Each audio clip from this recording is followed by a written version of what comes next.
Hi guys! Grabe ang init. Ang init ngayon dito. Ano na bang petsa? Grabe. Kahapon, mainit din. Bali, ano pala ngayon? 14 ng April 2024.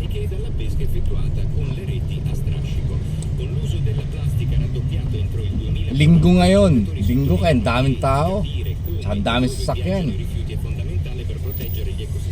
Basta pumare. Tama na, Yossi. Kita mo. Ang mga tao tumatawid kahit hindi dapat tatawiran. Pag nasagasaan mo,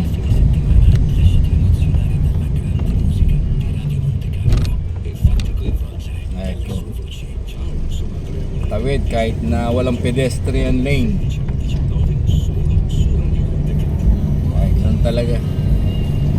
Paglinggo talaga dito sa Italy, lalo na pag ganito ang panahon, ay naku, sangkaterma ang tao. Talagang to the max. Dahil yun nga, magandang araw, walang trabaho,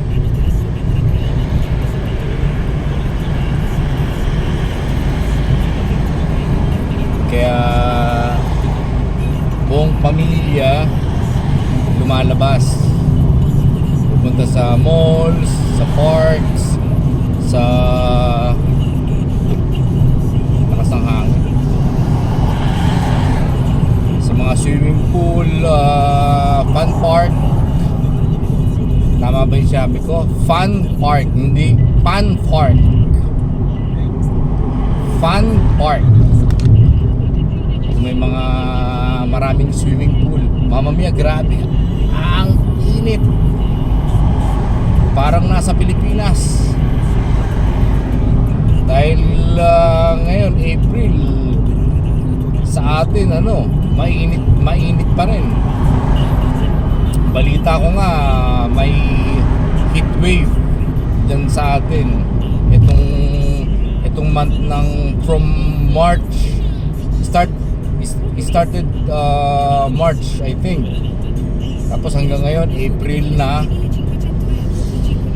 tumataas pa rin ang temperatura. Pataas pa rin ang pataas. Kaya ang mga tao, siyempre, beach, no? Yung pamilya, beach. Yung mga asawang lalaki, beach. Kaya beach. Kaya yan ang sa atin ngayon. Sa bagay, ganun dito naman din. Wala namang pagbabago kahit saan ka na magpunta. Ganun ang sitwasyon. Beach. Depende na lang sa asawa kung ang DNA ba parang Rottweiler na talagang malakas makatulog, yung mga asawang lalaki hindi makapag-beach. Hanggang lang sila, beach, buong pamilya kasama. Kaya gano'n.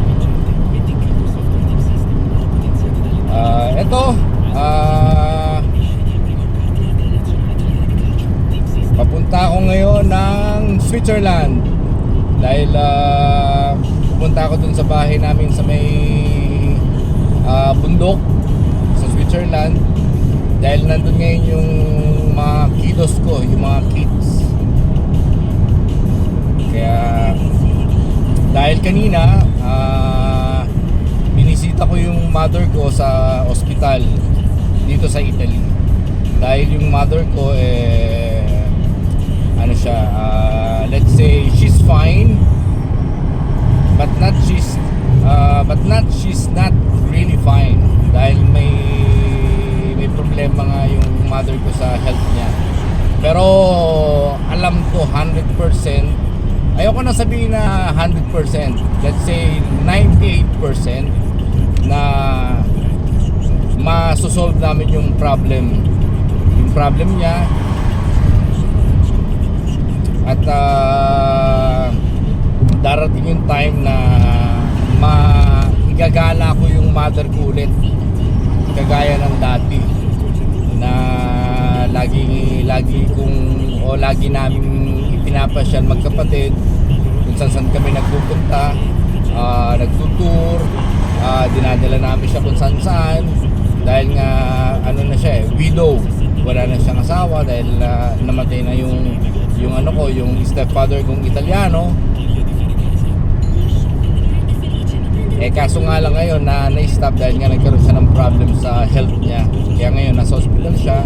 Pero yung iniwanan ko siya, naka-confine pa rin siya ngayon. Ano pa siya doon? 3 days pa siya. Pero okay naman. Sabi niya, don't worry anak, I'm fine and I will fight and I will dismiss this problem one day. Sabi ko, tama yan ma, dapat talaga yan ang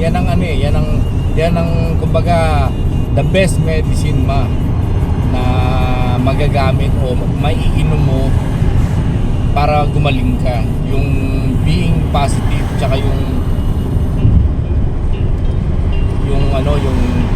hindi, wag kang mawawala ng faith at ng lakas ng loob, at tsaka yun nga yung trust nga sa Panginoon na tutulungan kanyang isolve yung problem mo.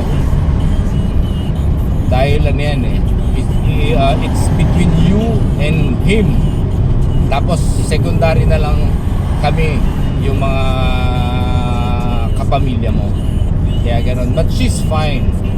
And I know 98% that she will be more fine, better.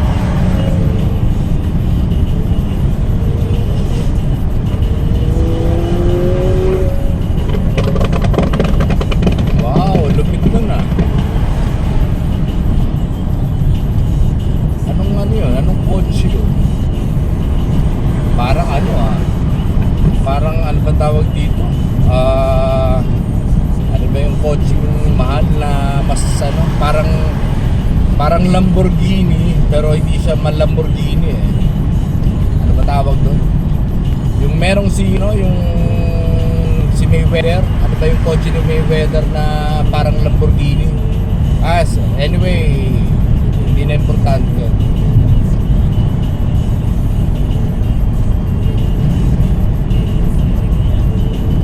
Gusto ko lang sabihin talaga na ang init talaga ngayon. Grabe, sobra. Sandali, tignan ko sa grabe 31 degrees Celsius ngayon dito sa Italy. April 14, 2024.